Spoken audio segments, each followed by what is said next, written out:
So I'm back and I'm looking at this new engine in this car. Traded in my Camry for this. This is a 2 liter naturally aspirated inline four. It's got a CVT transmission. This is a 2026.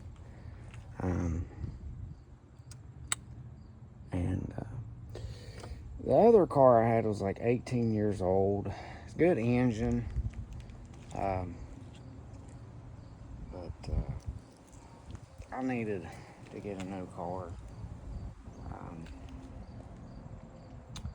didn't plan on even buying this. I just went to test drive it because I've been watching reviews. I was looking at a Toyota Corolla and a Camry or this. I didn't really want to pay $30,000 or a little over $30,000. I want to kind of keep it 25-ish and below. I mean, it's a means of transportation. It's a new car. It's a nice car. It's comfortable. It's got enough room. It's got enough driving power for me. And it serves my needs. It's got better fuel efficiency. But the payments on this is higher than I wanted it to be. But that's just the complications with what medical bills create when you deal with medical issues. 10 years ago, and I'm still having to deal with the fallout of that. But I'm working on getting it fixed. Anyway, is that fluid low, or is that just... I'm still familiarizing myself with everything on this car. It's definitely more technologically advanced, electronically speaking, than the Camry, but I did have a 2018 Jeep Compass. I'm just not really familiar with all this car specifically, all the controls and everything. Yeah, I just got it yesterday. But yeah, my payments are like $537 a month, which is, I want it to be in the $300 range. It's in my budget. It's just higher than I wanted it to be. I really didn't want to finance more than 20. This is out the door is like 26. With everything. But it's got good coverage and everything for everything I need. Well, I'll probably finance it for, Lord willing, like a year at that, and maybe throw money at the principal and knock that down, and then refinance it through my bank and get them payments knocked down. So it's not a real big issue. It's just knowing my budget, knowing my spending habits and things like that. I know how much I spend and if I can afford it and stuff. Being on the rough same income for over 5 consecutive years. Now the Camry, I was doing a bunch of stuff to it. I take care of my stuff. I make sure the oil's changed regularly, preferably every 3,000 miles, maximum every 5,000 miles. Of course, this car I'm gonna need to change it a few times because it's a brand new engine. Like after the first 500, maybe 1,000 after that, and maybe another 1,000 after that. Then like 3,000 mile intervals, something like that, to just flush out metals, change the filter, oil filter. Primarily just the engine oil for now. I mean, it's brand new. A lot of people don't say, I wouldn't worry about all that, but based on my experience and based on people that have a lot more direct experience with vehicles, don't matter how new it is,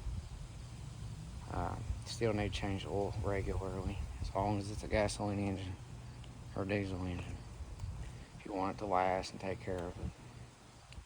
The biggest problem nowadays with buying used vehicles is previous owners neglect to take care of them. And people that, especially if it's been a leased vehicle, I seen one incident where somebody at least a Toyota something. I think it's some kind of SUV. Left the same oil in it from the dealership for 50,000 miles on the same oil from the factory. It made it to 50,000 miles, but the engine was ruined, basically. And it was a good Toyota engine. It's one of their better ones, if I'm not mistaken. People think, oh, because it's Toyota and Honda, you don't have to take care of them.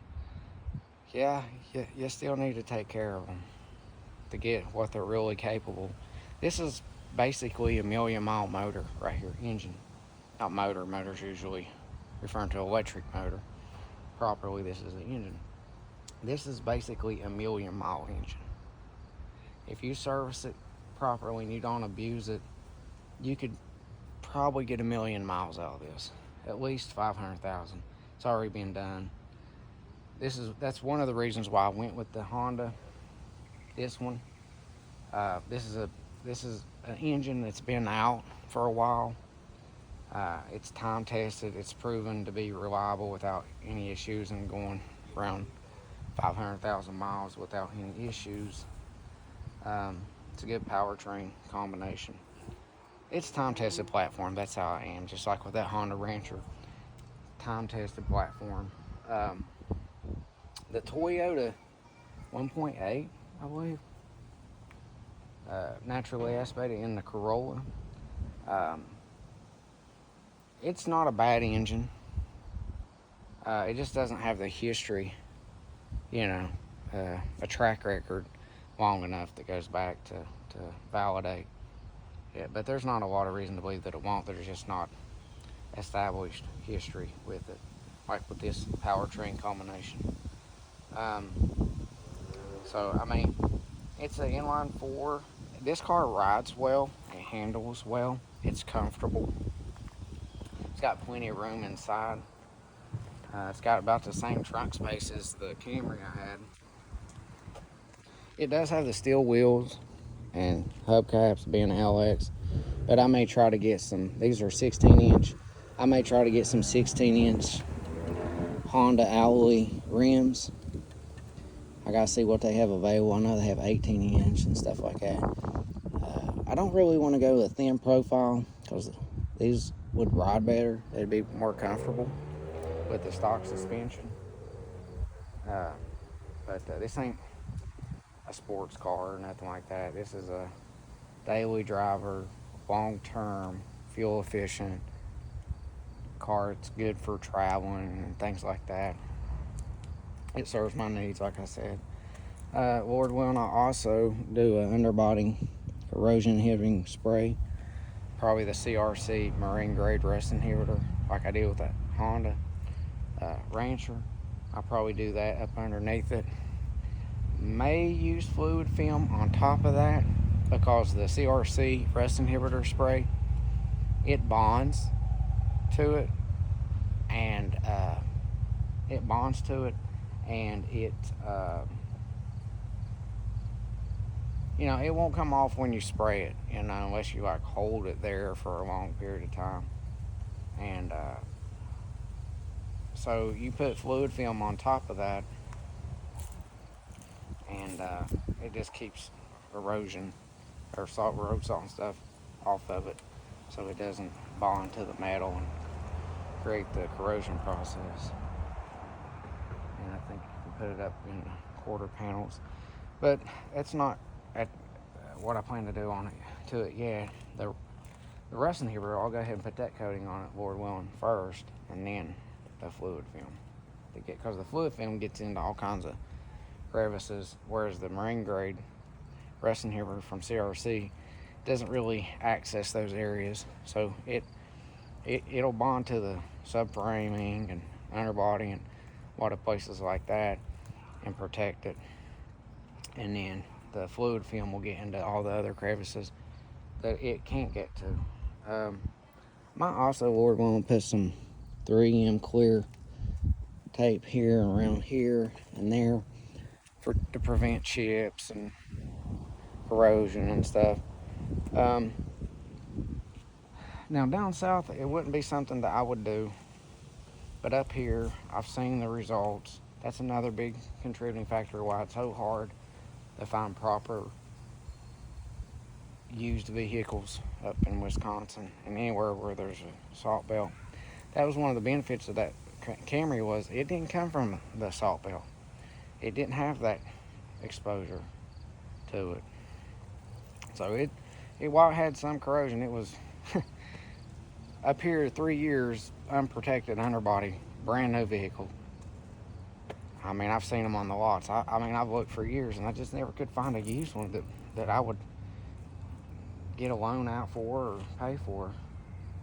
And while I didn't want the payments at least to be as high as they are, it's still within my budget. Just cuts into other things a little bit. Not too bad, but more than I wanted. But I have to fix my credit, work on my credit. I mean, I've been working on it, but it just, who has $100,000 extra laying around? Because I don't. You know, that's the thing with the healthcare system. They don't educate a younger generation. The way you learn about it is going through it, and that's just not right. But yeah, I got my roof racks. I'm gonna look about putting them on there for my kayak. I think I'm gonna do that this evening. But yeah, that's the new car. It's locked on this side. But I still working on all the controls, on the interior. That's the inside. I mean, if you've seen any videos on YouTube or anything, you know. But still got that new car smell. The visibility here, that kind of seems to be in my way just a little bit, because it seems like you just got a little bit of area here. I've had to get used to that. Again, the seating is very comfortable. It rides well, handles well, gets up to highway speeds well. Let's see what we got here. I mean, I got some stuff in there I just put in from my other car. Yeah, I didn't know I was going to buy this car. I just went to test drive. I really had no intention on trying to buy it. I just wanted to test drive it. I just stopped by to look at it, and I was like, well, let me see if I can ask. I asked him, I said, can I test drive it? He said, sure. So, sitting there, and I don't remember him trying to coerce me into buying it or anything. And I said, I don't know if I'd trade that one in for this. I said, I'd rather put down a good down payment, maybe sell the other one outright. But once I found out what they were actually selling for, I was like, oh, disappointed, because I thought it was worth more than what they were going for. And they gave me about the same price that they're selling for, so, which wasn't a lot. I wasn't too concerned about it after I learned what they were selling for. It's like, well, that's a guaranteed sale right there. But I just wanted to see, and I was like, yeah, sure. And sure enough, I was able to take it home that day, which I prayed about it. I said, Lord, if you don't will this, I pray get me out of it. You know. So I look at it as a blessing from God. I'm thankful to have it. I don't want my heart to be attached to materialistic possessions or anything like that. You know, I was just getting burdened with trying to service that Camry, everything that needed to be done to it. Again, it wasn't really anything wrong with it. It just was due for oil changes, filters, transmission fluid, differential fluid, brake rotors, brake pads. I put a new air filter in it, a new cabin filter in it. And I need to get new rear tires. I wasn't putting new shocks and struts on it. What else was it I planned to do to it? Let's see. I was going to look into the exhaust system, make sure nothing there needed to be replaced. I was going to put new spark plugs in it. I put new bulbs in it. I was going to put new wipers, which is one of the things that really, even though it's not an expensive fix, it was one of the things about that car was the lighting. I noticed when I drive from here to Tiffany Bottoms at night, the lighting just with the wall bulbs that's in it. So I switched the bulbs out, but I didn't get a chance to drive it there with them bulbs. I ended up getting his car before I even drove it over there. But I didn't go this weekend over there because it was like 84 here. And I'm like, man, I'm not going, I don't want to go over there with all them mosquitoes. Oh, man. That's such a nuisance, though, when you're trying to hunt and scout and do stuff like that. Like I was. I didn't want to have to deal with them. I wanted to deal with scouting, finding sign, and not dealing with them. But, so I was like, well, I'll just wait till next weekend. But, yeah, I gotta put that on there, them ramps, so I can get my kayak on there. Try to find a way to avoid scratching that car, though.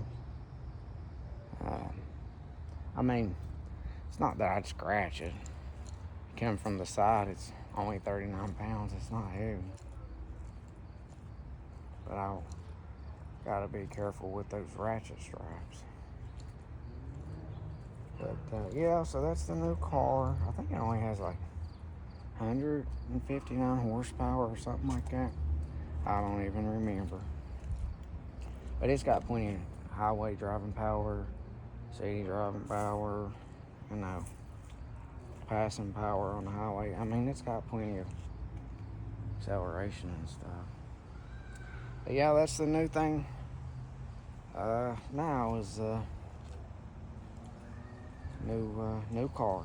So anything changes, I'll let you know. If I get those